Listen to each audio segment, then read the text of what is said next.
बलात्कारी भोंदूबाबा अशोक खैरात याची बातमी एका स्थानिक पत्रकारांनी 1 वर्षापूर्वी छापली होती त्याच्या वर्तमानपत्रात आणि त्यावेळेस महिला आयोगच्या अध्यक्षा रुपाली चाकणकर यांनी त्या पत्रकाराला धमकावलं होतं की बलात्कारी अशोक खैरातची बातमी मागे घे, नाहीतर तुझ्यावर 4 कोटीचा अब्रू नुकसानीचा दावा टाकेल. काय म्हटले हे पत्रकार या संदर्भात तुम्हीच पहा.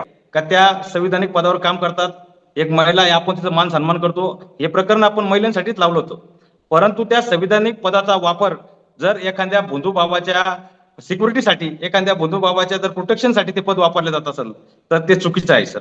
आणि महत्वाची गोष्ट अशी आहे का चाकणकरांनी जेव्हा मी बातमी प्रसिद्ध केली तर माझ्यावरती गुन्हा दाखल करायला, सुमोटोचा गुन्हा दाखल करा असं श्रीरामपूर शहर पोलीस स्टेशनला पत्र दिलं.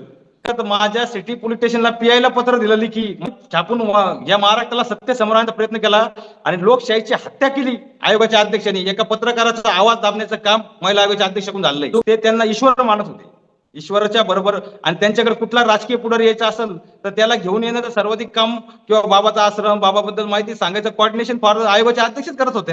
नेते मंत्रिमंडळ तिथं आणण्याचं किंवा बाबा कसा मोठा चमत्कार आहे, बाबा कसा बाबाचा गुण पडतो, बाबा म्हणल्यानंतर कसं मंत्री होतो, आमदार होतो, खासदार होतो, म्हणजे हे सगळं जास्तीत जास्त लोकांपर्यंत पोहोचवायचं माउथ पब्लिसिटीचं काम तर आयोगाच्या अध्यक्षांनीच केलं.